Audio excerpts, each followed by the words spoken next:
C'est une nouvelle tentative ratée.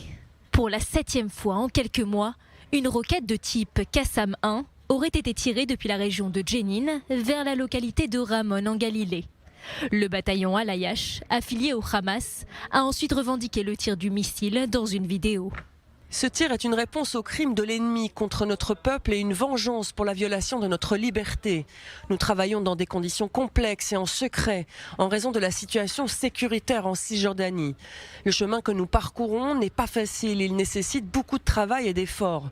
Nous pouvons réussir ou échouer, mais nous continuons et nous atteindrons notre objectif. L'armée israélienne a confirmé l'information. Aucun dégât ni victime n'ont été rapportés. Des policiers palestiniens ont signalé qu'un site de lancement avait été localisé et Tsahal enquête pour déterminer si la roquette avait la capacité de pénétrer en territoire israélien.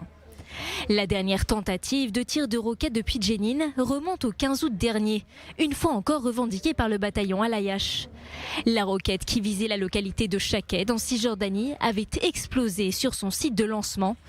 Tsahal avait rapidement localisé les restes du missile et du lanceur. Malgré ces tentatives relativement nouvelles en Cisjordanie, ces roquettes sont rudimentaires. Elles contiennent peu d'explosifs et sont dotées d'une tête en carton. En revanche, la chaîne Telegram affiliée au Hamas a déclaré il y a quelques semaines qu'un nouveau missile qui pourrait menacer la majorité du territoire israélien était devenu opérationnel. Il s'agirait d'une roquette fabriquée à Gaza par les brigades Ezzedine Al-Qassam avec des explosifs importés d'Iran et une ogive qui pèserait 1 tonne. Elle aurait une portée de 190 km et pourrait donc atteindre Rosh Hanikra, à la frontière nord d'Israël, si elle était tirée depuis Gaza. Ces tentatives interviennent dans un contexte de tensions accrues et de guerre psychologique entre le Hamas et Israël.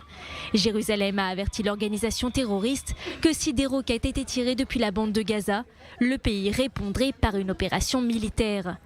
En parallèle, 22 bataillons de Tsahal supplémentaires ont été déployés dans les localités de Cisjordanie.